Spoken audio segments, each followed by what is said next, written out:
Hello and welcome to Just Keep Writing, a podcast for writers by writers to keep you writing. I'm Marshall. I'm LP. And I'm Will.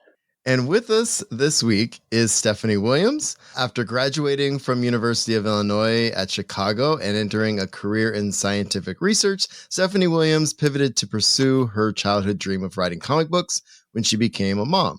She's a comic book historian and has written for notable publications such as Sci-Fi Fangirls, Marvel, the AV Club, Nerdist, Den of Geek, and Rotten Tomatoes. She now has 2 webcomics, Parenthood Activate and But What If Though, in addition to Living Heroes on Kickstarter.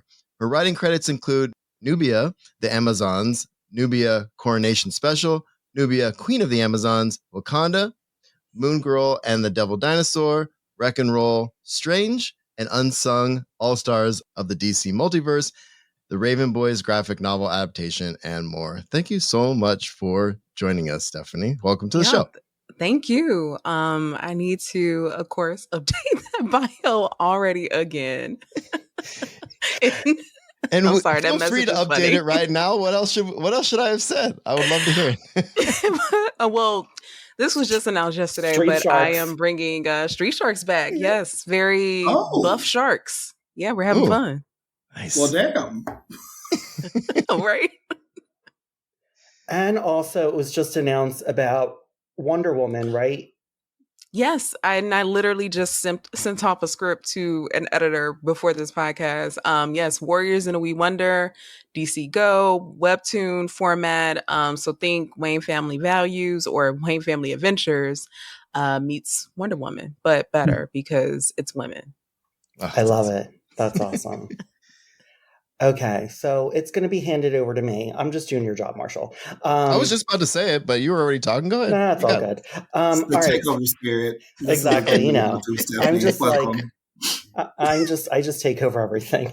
Okay, Stephanie. So we love to ask this question to all our guests. So how would you describe your career in 3 words? And they can be totally unrelated. In 3 words. How'd she get here? Oh, I love that. Because it feels like it, and I hope that was 3. Oh, yeah, wow. It was 4. 3 is hard. It's been a long day. No, it's all good. All right, well, let's unpack that. When you thought of that, like, what does that bring up for you? I guess just because of the trajectory, like it went from, me working in the lab to blogging about, being a new mom to podcasting, doing that whole thing and having that podcast like pretty much implode. If anyone remembers Universal Fan Con, that was a whole thing that happened. And the podcast that I was doing was no longer a thing after that. So then from there, I started writing for different websites, of course, on Twitter, doing all these memes and whatnot. And then finally deciding to like start writing my own comics instead of just talking about them. And yeah, doing this Kickstarter for Living Heroes and, wondering if Marvel was going to send me a cease and desist. They didn't, thankfully, because, fan comic. And then writing for them professionally. And then Nubia just kind of coming out of left field because I just was not expecting to have such a tremendous undertaking for like my first big comic gig. And I am still here. And not just surviving, but thriving in this space. And not that I didn't see that for myself, but it's very different to be in it than to, just be daydreaming like I was, that this is where I would be. So it's really how did I get here? Well, let's talk comics for a minute. How old were you when you started reading comics and like, how did you get into it? So I was probably as young as 7 or 6. One of the very first comics that I read was a collection of the Hogarth comic strips. Mm-hmm. Dollar Tree used to, and I think maybe they still do, but they used to like have these collections there. And I remember picking it up. Didn't understand any of the jokes, I'm pretty sure, but I liked the pictures. So I was like, okay, like it's cute. And then from there, every now and again, like a Marvel or DC comic, but it was really Archie comics that just really got me into it because one, they were always at the grocery store and they were just, I don't know, fun. Very slice of life. I love Sims, so it was kind of giving me those vibes in a way. But Archie was like my first love. I love it. And so you made me think of something actually just in talking about that. When you were a kid, did you ever think like, oh, one day I would really like to work in comics? Or was that ever like in the back of your mind so early on? No. It wasn't just simply because I didn't know that that was an option. I didn't at the time, like, I don't think I was at the point where I was like really paying attention to writers or artists like that. I just knew that I liked the character or whatever, and that's what I would follow. And then finally, when I did start paying attention to the writers, it was usually a lot of men, and a few Black men that I was able to read, like a Dwayne McDuffie, Christopher Priest. That was kind of like all I seen. I was aware of some of the Black women who were cartoonists, but even then, like, that just felt a little separate from the comics that I was picking up. So it just didn't cross my mind that was even a thing. If anything, I was thinking, oh, I would just grow up and become a romance author, because romance next to comics was like my favorite thing. So no. So I'm hoping that now that I'm in this space, that other folks see me and they say, yeah, I can do that too. I love that. LP, you have some questions. Go for us. Yeah, I just read in your bio that you went to UIC, and so I just wanted to talk about, like, are you Chicagoan? I sure am. Let's talk about the effects of Chicago on that comic book life, because this is a different kind of city to be into comic books. Like, where was your shop? So I spent a lot of my time in the south suburbs. So that kind of worked, even though I was in Harvey, which, if you ask anyone, might as well be the south side as well. Harvey World, shout out. But it was, again, like a lot of the grocery stores. Like, there weren't any local comic shops that either I was aware of or even knew to go to, but it was like the grocery stores. So Ultra Foods was definitely one of them. I think briefly maybe Walgreens might have had like some comics. There was a grocery store called Wasso's that was in Harvey. They had like a little rack.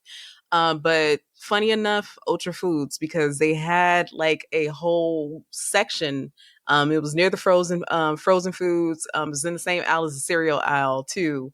And that's kind of what I remember. And in fact, the Ultra Foods in Chicago Heights was my exact place that I would go and I would pick up these comics. When I was a kid, I was a deep South Sider, so like 131st and like Langley, so like right before you hit Riverdale. But there was a comic book store in Riverdale that we used to go to, and like it was always an experience because me and my best friend would go, and like his dad would drive us, and like there were never any Black people. No, which is hilarious given like the location, right? Yeah. Just like, okay. I'm like, oh, okay, this is where y'all at. All right, I'm going quickly back home.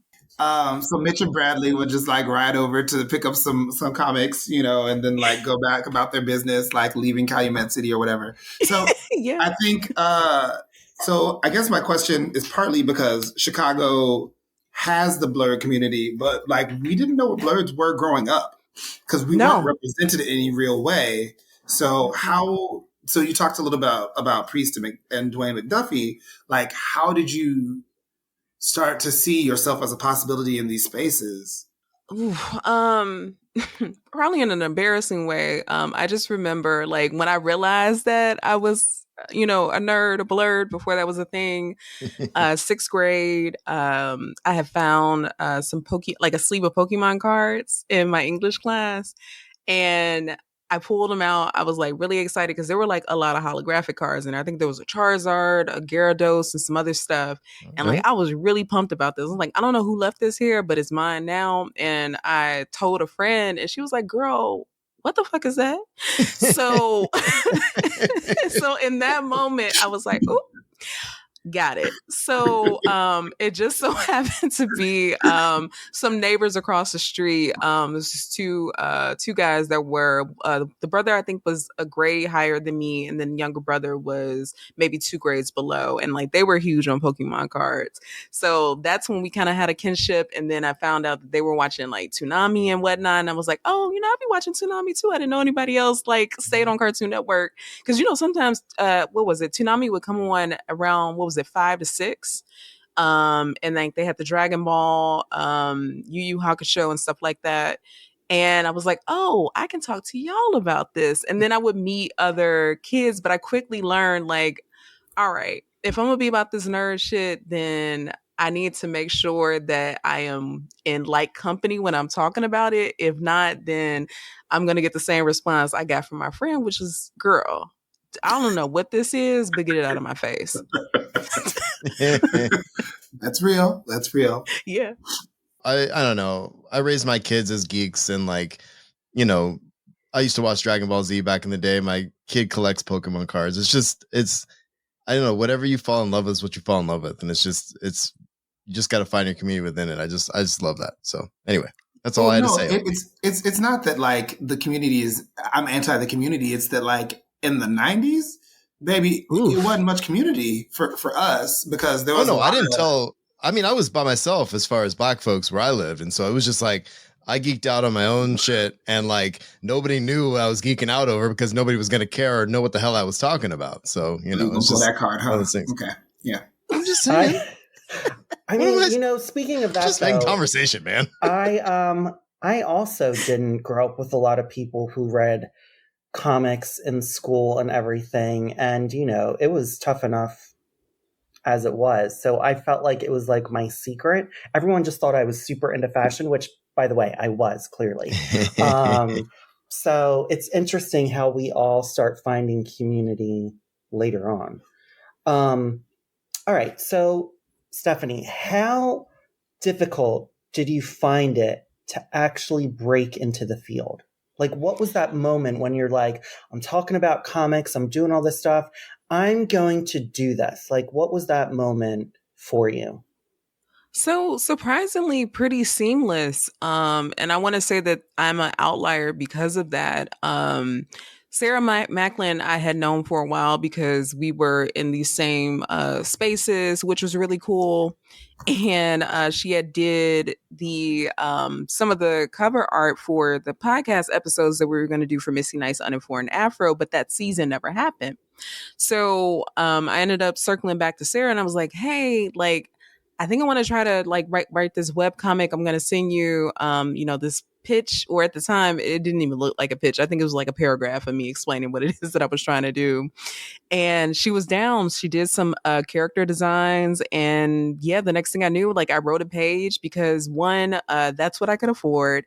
And two, I didn't want to have such a big commitment for myself or the artist that I was working with. Like I was already doing memes. Those are short. So this was like my transition to that. Like it felt like an easy transition to go from, you know, something that I would meme and then writing a comic script about it. So in that way, it was pretty seamless. It's that entire time I was building up to that moment. And even before then, I think House of X, Powers of X had just recently came out, the collector's edition, the director's cut.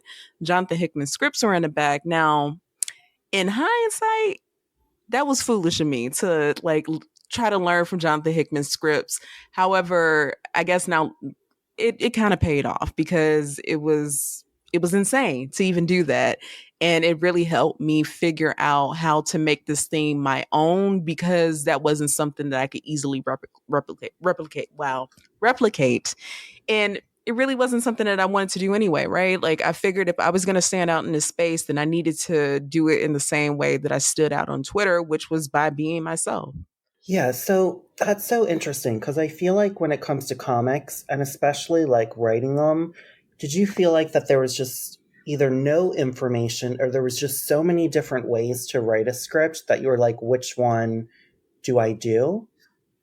Yeah, like there are so many different examples, and there are a lot of comic pros that have like on their websites, like I think of Jim's Up, for example, has a how to write comics and scripting and whatnot on his website. So I just kind of like I do everything, just kind of immerse myself in what I could find. And then from there, this is where the research scientist part came in, figuring out how to distill it in a way that I can understand it and then redo the thing. In science, you're always doing someone else's experiment to either prove what you're doing is right or prove something wrong and get to another step. So to me, it kind of felt the same way. And I would like to think that helped. Now, let's go to like Living Heroes, which that was Kickstartered, right? Mm-hmm.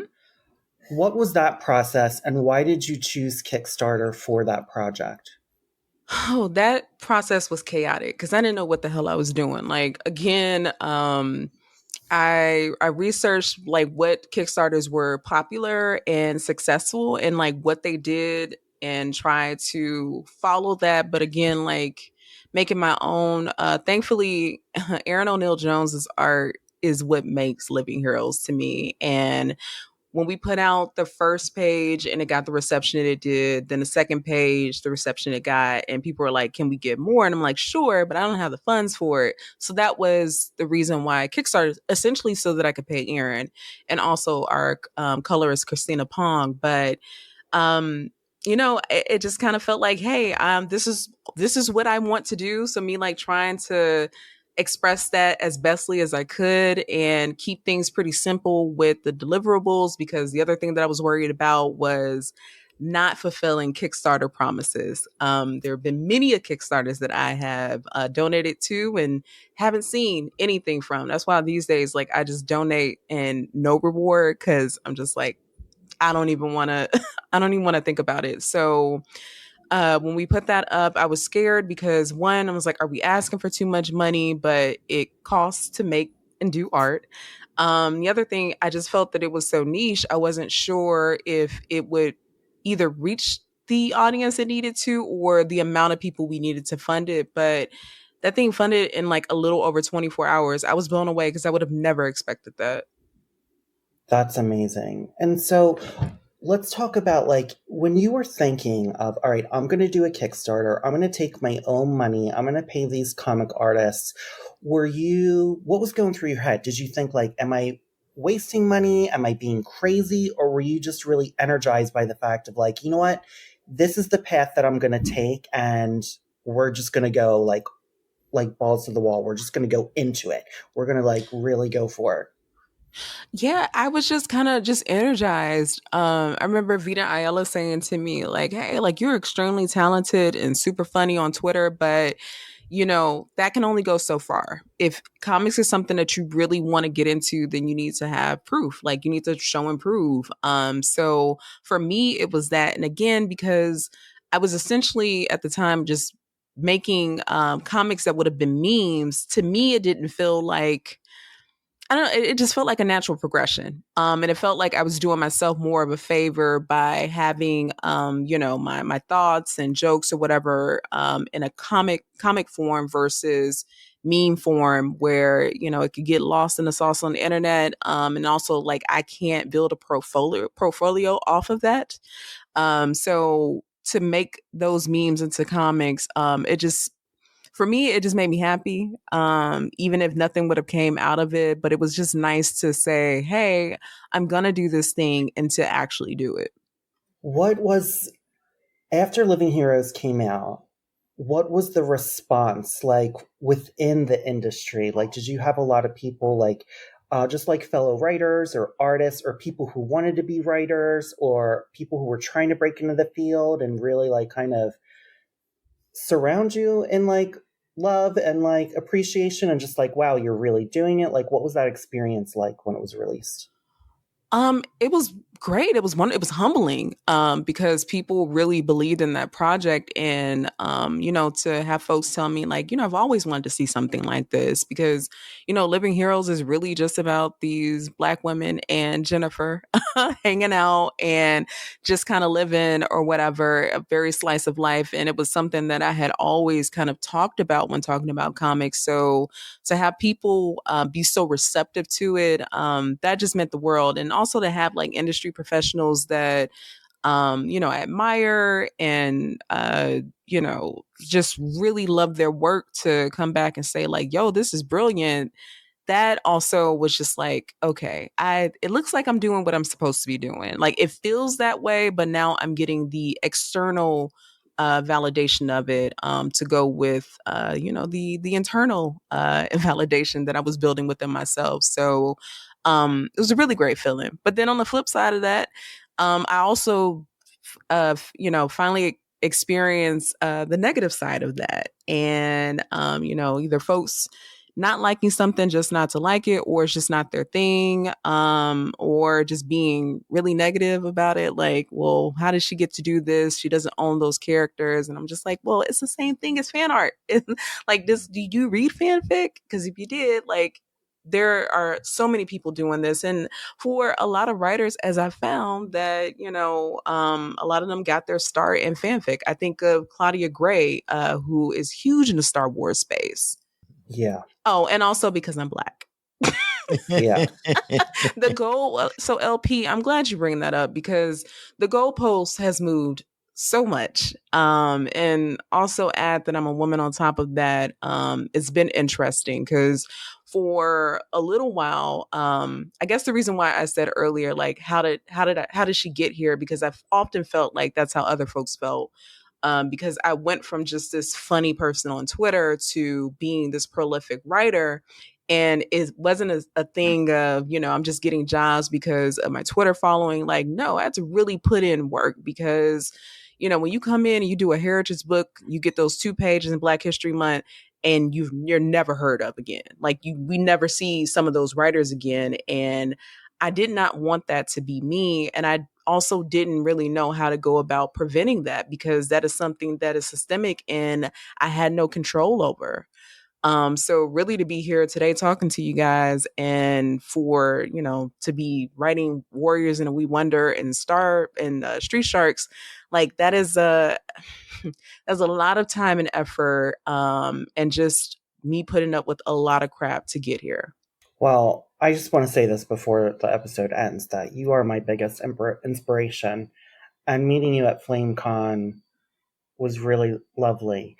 And I've been following you for a while, and this is why you were the first person I thought about having on for a guest when we did Comic Writers, because I love your work, because I think you have like a really definitive writing voice, and I really love that. So I wanted to tell you that. Thank you, Will.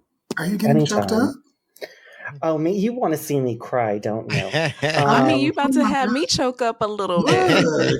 I was like, because he notoriously doesn't cry, and I'm just like, oh, no, okay. I don't. I am getting a little choked up. No, I really love the way that you came into the industry, and I know it's so wildly different. There's no like, you go to school for this and then you get a job. It's just like, how did you get here?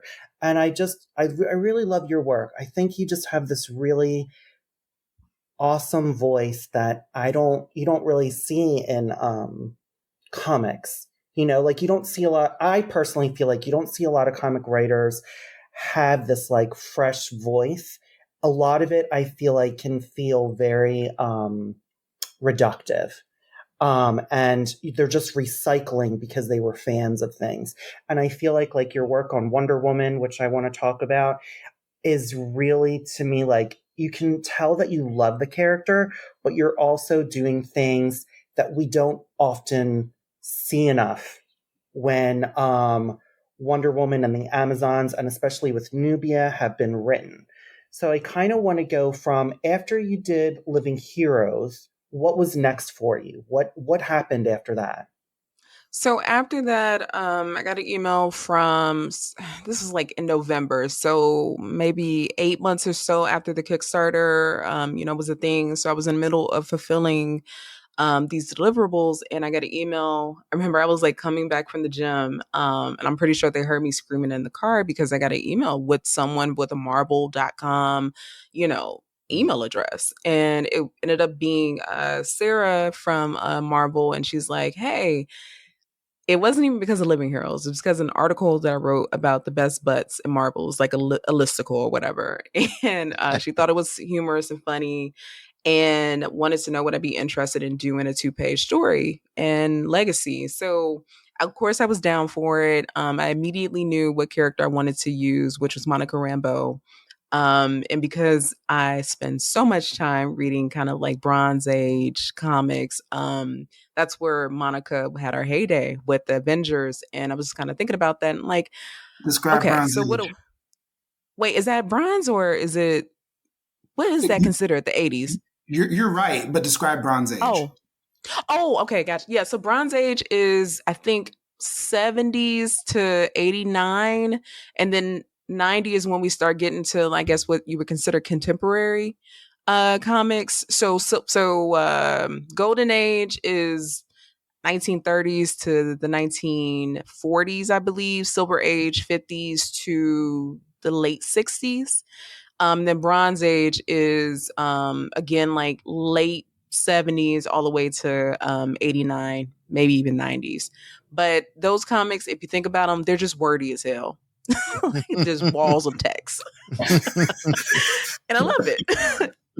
So Monica Rambeau, really, that was her time with the Avengers, and I just really love that story. I was freaking out because I was like, what do I do in 2 pages? And then I thought about it, I was like, you do what you've been doing. Like, don't change that formula up. So I wanted to do a relatable story for those superheroes, which is them at the grocery store, shopping, getting in line, Monica's mom walking off, and the fact that superheroes often are broke, trying to figure out when she was going to get back in time before it was time for them to ring up. And she does. And then, of course, they go have to save the day after that. But that was huge for me. And it was well received. And like that same week that comic came out, that's when I spoke to the editor at DC about writing some Amazons. Had no idea that it was for Nubia. I just thought they had me doing like an 8-page story for Wonder Woman Black and Gold. Turns out that was kind of like my interview, so to speak, little test. I actually had Nubia in that story. I had them doing something like American Warriors. I don't know if you guys ever seen that show, but there's people, walking around, jumping on stuff and swinging from things. Because it makes sense for the Amazons to do some silly shit like that.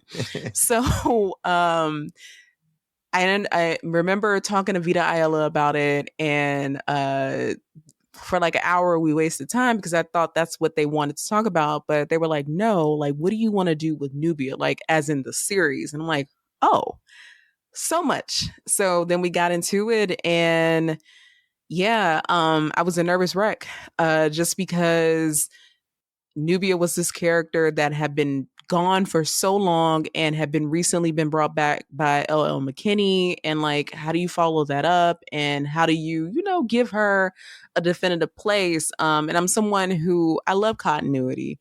But I don't want it to rule what I do. So I want to take pieces of things that I love from George Perez's run, Greg Rucka, and some of them, and like try to make Nubia this character who's able to stand on her own, but not do it in a way where I had to dim Diana's light. I don't want to dim any character's light in order to big one up, but we often see that happen in comics, which is shitty, but it is what it is. But yeah, the fact that DC gave me kind of the freedom that they did, either because they weren't really paying attention to what I was doing or what, but I appreciate it because, we were able to like really bring Themyscira to 2021 at the time, 2022, and make it feel less white feminist. I hate to say it like that, but every time I thought of Wonder Woman, and I love Diana Down, that imagery was always kind of tied to that. Kind of often felt a little othered, and I'm like, no, like this isn't the Amazons, this isn't even Wonder Woman or Diana. Like, this should be representative of everyone. If this is an island where women who have fallen in man's world go to, then what are we saying if we only see certain Amazons there? And I thought that was some bullshit. So let's switch that up. Can we talk about that a little? Because one of my things about Wonder Woman is that she has years and years, Diana specifically has years and years of stories that are anachronistic from her creation.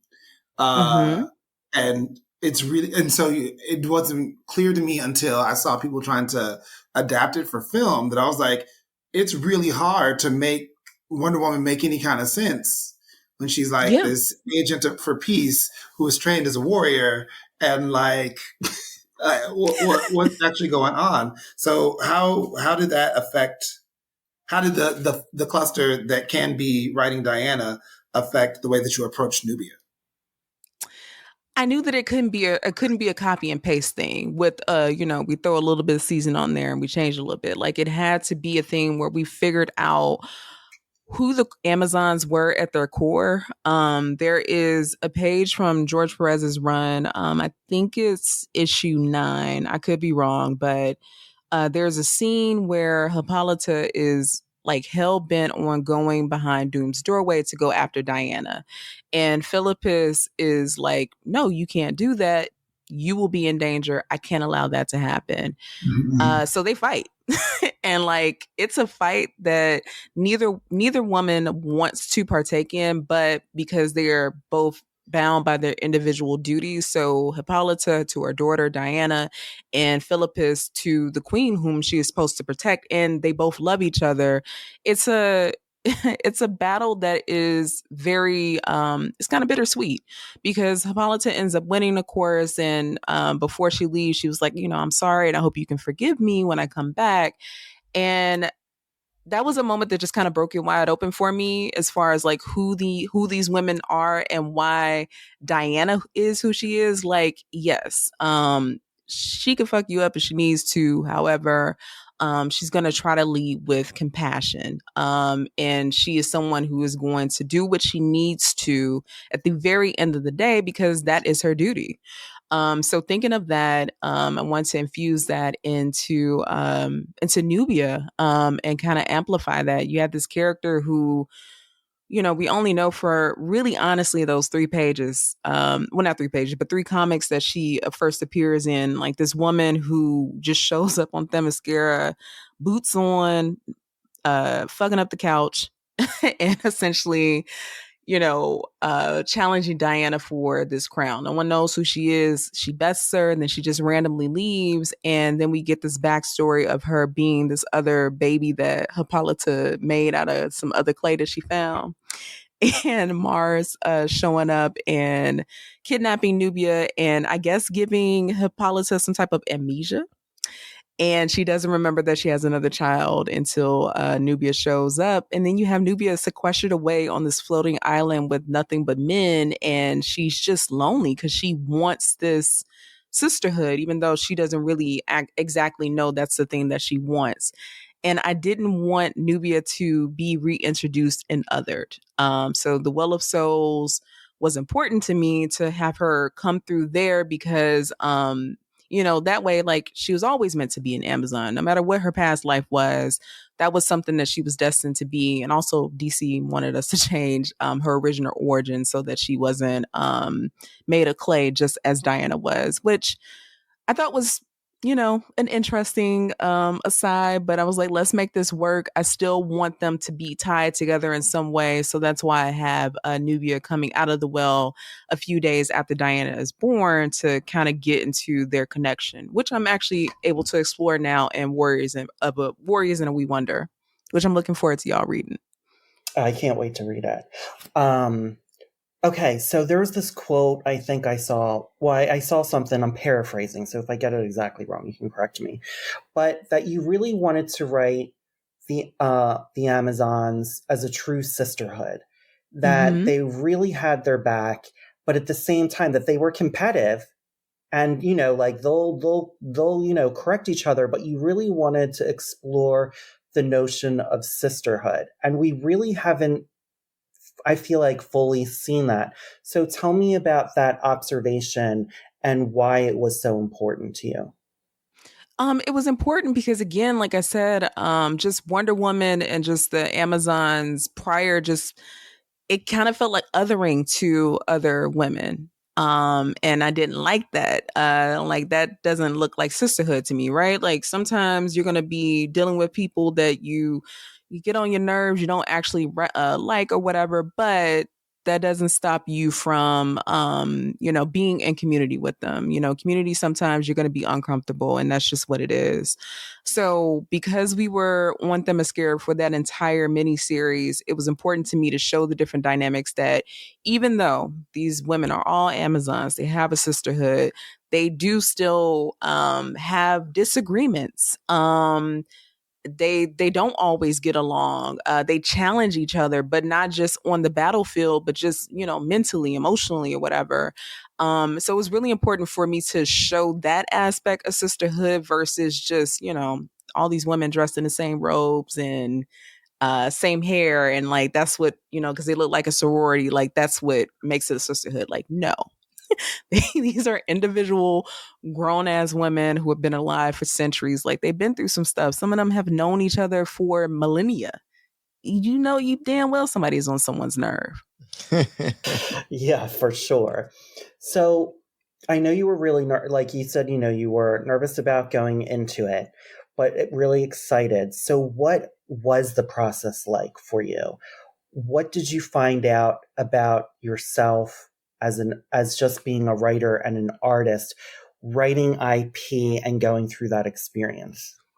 So I have to shout out Vita right now because they were there as a teacher, but not there to like hold my hand, but give me the tools to help me flourish.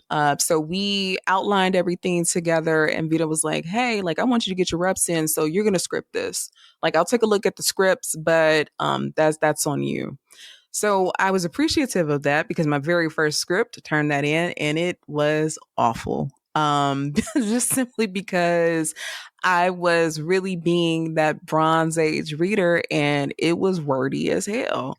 And like the flow was off, all of these things. So going back, getting notes from my editor and then also Vita, it helped me see that, okay, so you have a distinct way that you want to tell comics, but you're going to have to make it fit into the comic box right now. Until you really learn the rules, you're not going to be able to break them. So I had to basically, go back and write things in a way that I didn't necessarily, well, I won't say that I didn't want to, but it didn't feel comfortable, essentially. Like I had to really figure out, how do I infuse my voice into this structure that feels so limiting at times. Like now it doesn't, because I know what rules I can break. But at that time, it was an eye opener. Like, it's really easy to critique something once it's done, but when you're in the thick of it and you're creating it, it's a whole nother ball game. It is really hard to make an idea and turn it into something. Like that shit is hard. I'm like, I know I'm not surprising anybody by that, but like it genuinely is hard to take an idea and put it into the 22 pages and make the most of that page economy. Cause you can't, I mean, if you could write something that's 150 pages long, but now you got a graphic novel now, and it's not a monthly. Yeah. What has been your biggest surprise writing comics? The access. And I say that as in the conventions that I've gone to, I've traveled more than I have ever traveled in my entire life in the last 2 years. Last year, I think I did maybe 15 conventions. This year, I'm at 25. So like, to be able to go to states and countries that I've never been to before, that is something that I don't think I would have had without comics. I am meeting people that I couldn't have dreamed of meeting, but it also it's brought access to my son. He's into making his own comics and making video games. So to for him to be able to go to cons now and like go casually sit next to Gene Ha and they're just chopping it up because Gene is happy to see him. Mark Brooks, Brian Stelfreeze, like I just love that for him because I know that if it is that he wants to go off and he wants to make comics when he gets older, like it's not a second thought. It's not a second guess. Like he's in this. He's exposed to it and he sees it and you can see people who look like him thriving. And I just think that is beautiful. Like comics has opened up my life in a way that I could have never imagined. Go ahead, Marshall. I'm just, you mentioned conventions. I went to San Diego Comic-Con like I think 8 or 9 years in a row, and I loved that convention. But I've, from the other side, from your side of it, what's the highlight for you as far as your convention going? Like, I know you mentioned meeting people and having your kid there and that kind of thing, but what is your favorite part about traveling that much and going to these conventions? Because I know from a fan side of it, it's awesome to meet the writers and creators that you love, and I'm just curious how that experience is for you. It's amazing, Marshall. The internet is one space.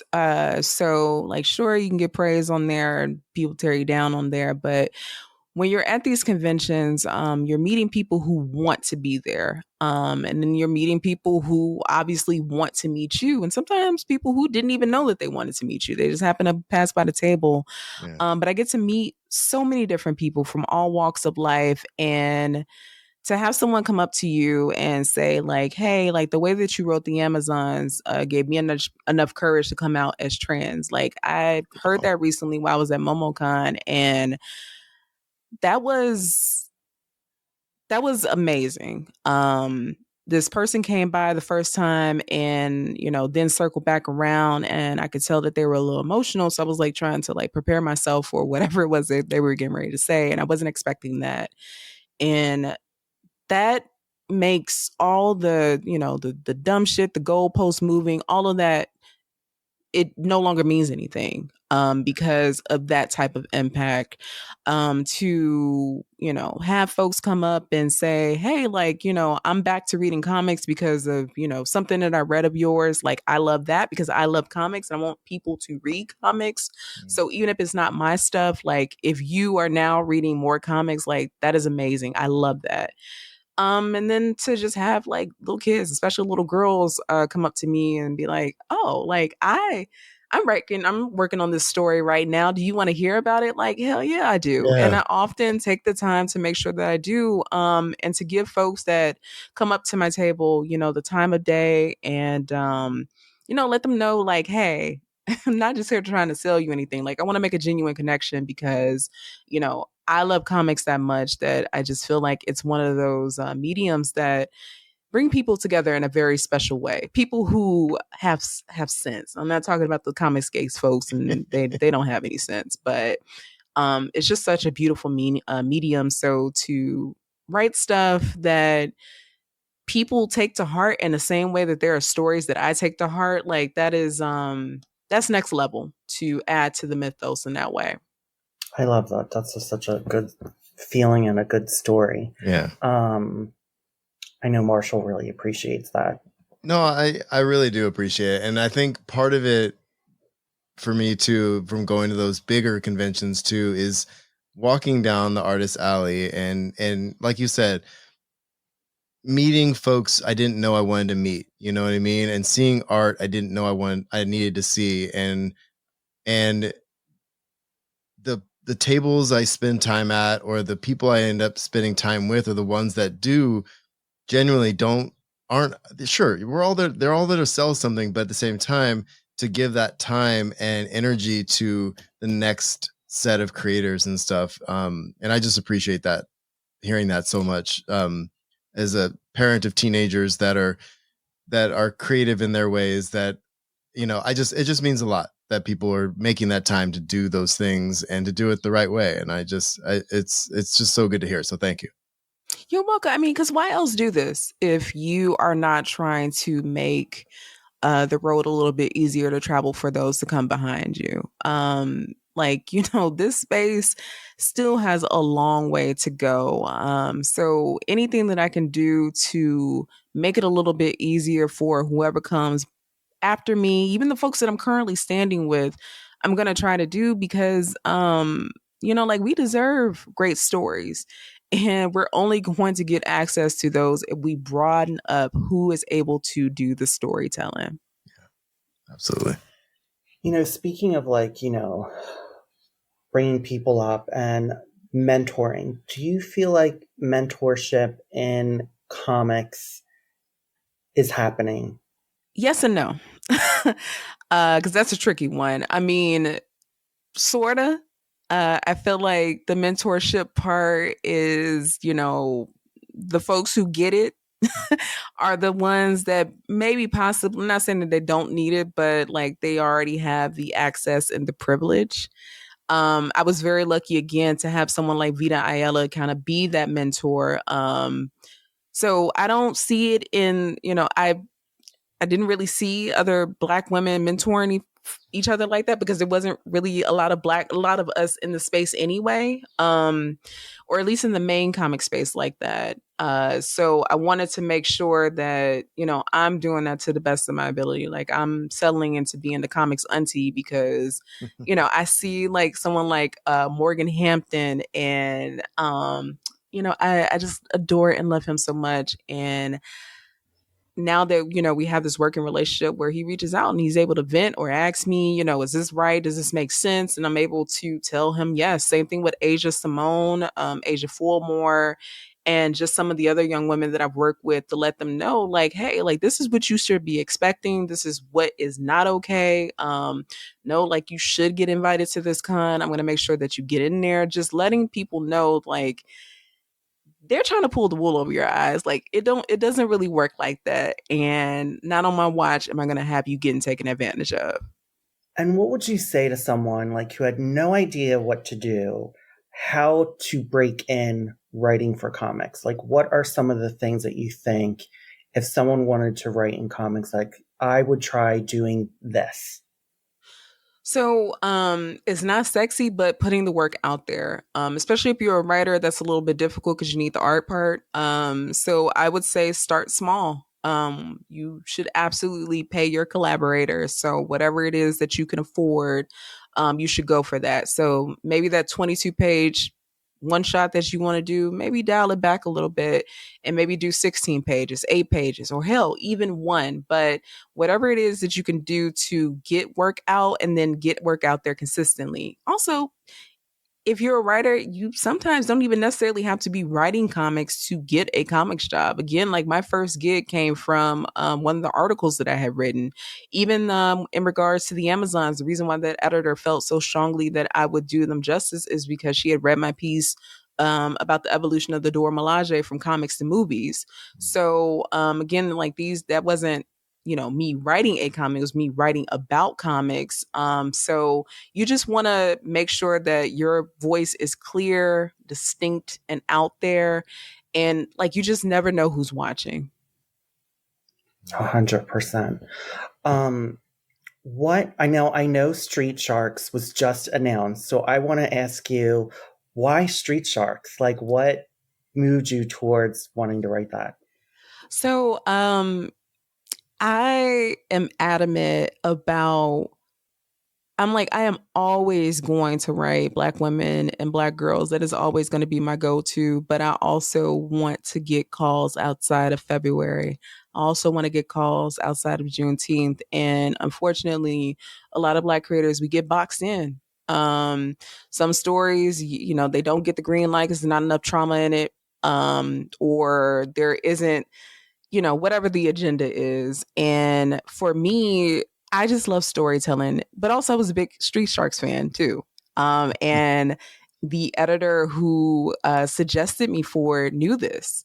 And I'm just so happy that I'm always vocal about the things that I really love and, enjoy because of that. And the fact that I've been doing some other stuff for IDW, Street Sharks came my way. And I knew exactly that it was going to be a bit of a challenge because you're working with another licensor, so Mattel. Hasbro had been very interested in work with when I was doing My Little Pony, so I kind of had that idea, but I had shown and proved that I was a little bit of a licensor whisperer. Like barely, hardly ever did any pitch or outline that I sent to the editor, then they sent to the licensor, came back with a hell of notes. It usually came out with little to none.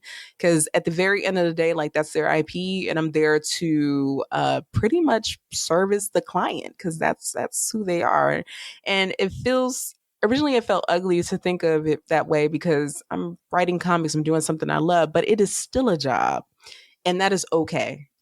So being able to meet the needs of the client while also still putting my touch on it, I felt like editorial believed that I could do that, and so far I have proven that I can.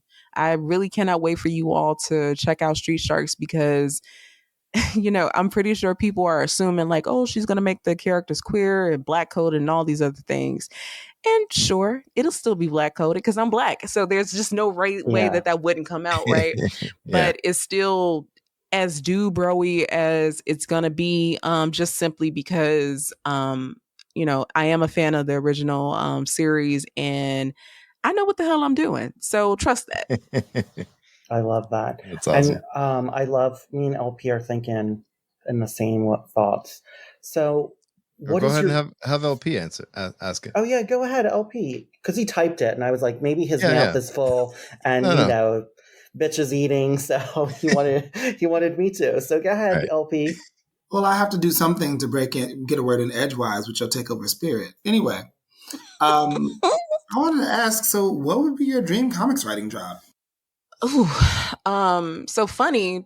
The answer would have been Street Sharks because it's so far left. But now, I really want to write this Vixen cosmic horror. Like I pitched it last year. I just really want to write that character and put her in that situation. So hopefully that happens. I actually have a cosmic horror that'll be out with Ignition Press this October. So my hope is that, the powers that be check that out and say, oh, okay, like, I guess you can do Vixen now. So we'll see. But that would be my dream project right now. It's forever changing. And then beyond that, I want to get into writing for animated shows. Like, I love animated television so much. So whether it's a show geared for children or adult animation, I do not give a damn. Like, I just want to be in that space. And I feel like I am leagues closer to it than I was maybe a year ago. Like, this year has been very bittersweet because I best friend passed away earlier in the year. And I bring that up because I just remember, I think it was New Year's Eve, we were just talking about how 2025 was going to be this year of a lot of seeds that we sowed, bearing fruit. Their first comic, Bitchcraft, which is still going to be coming out June 18th. So please pick that up. But that was coming out, like we're going to be doing some cons together and, all those things that they spoke so positively about and spoke life into are happening for me now. So, it's just bittersweet because one, I'm thankful, but also I just wish that my friend was still here so we could celebrate that together. Yeah. Yeah, I'm really sorry about that. Definitely sorry. It's tough. About your loss. Thank you. So, Will, do you want to ask the last question, or do you got another one before that? I have tons, but I know. Stephanie only has an hour. So, I know. Let's get to the last question. I think that's important. All right, Stephanie. So we like to ask this at the end of our interview, and I want to know, as our podcast says, what keeps you writing? So the very real answer to that, bills. I do not want to go back to the job that I had before this. Like, I love Science Down, but that job sucked because my boss was horrendous. So it is literally the hospital looming in the background that just keeps me writing because I refuse. I can't do it. But in the lighter way that keeps me writing is that I just want to continue to put stories out into the world that, make people feel good. It's a shitty time right now for a lot of folks. So to be able to provide a little bit of, peace just for the brief moment that you read the thing, that's what I want to do. And it's my calling. It's just been really amazing, just honestly indescribable, like what has happened. So all the things that have happened in this short 4 years of me doing this professionally, and the amount of, triumph, success, even the failures that I've had, like they just remind me like this is exactly where you are supposed to be. So that's just what keeps me writing. Like, I want to inspire other folks to tell their stories. No matter what that is, even if it's not writing comics, hell, just, finally telling that family member like, hey, you had me fucked up at that cookout a couple years ago. So let's talk about it. Thank you again for being with us. This was amazing. We are probably going to have you back to talk about all the stuff that you have coming out. Please. I can't wait to I'm going to throw anyway, like I said, we were talking about kids and stuff, and I think my kids would absolutely love your work. So we would love to have you back again at some point to talk about more of your stuff. So thank you. Yeah, thank you, Marshall. Y'all appreciate y'all. And yeah, anytime, just let me know. Absolutely. Yeah, this was great. Thanks, Steph. And this has been Just Keep Writing, a podcast for writers, by writers, to keep you writing. You can find us at justkeepwriting.org. Follow us on Facebook, Twitter, Instagram, and YouTube. Feel free to reach out to any of us on our social medias, and please jump in our Just Keep Writing Discord channel. Links to all of that is in the show notes. Lastly, please support our show by going to patreon.com/justkeepwriting. We offer daily writing prompts, early access to podcast episodes, and much more. Thanks for listening, and just keep writing.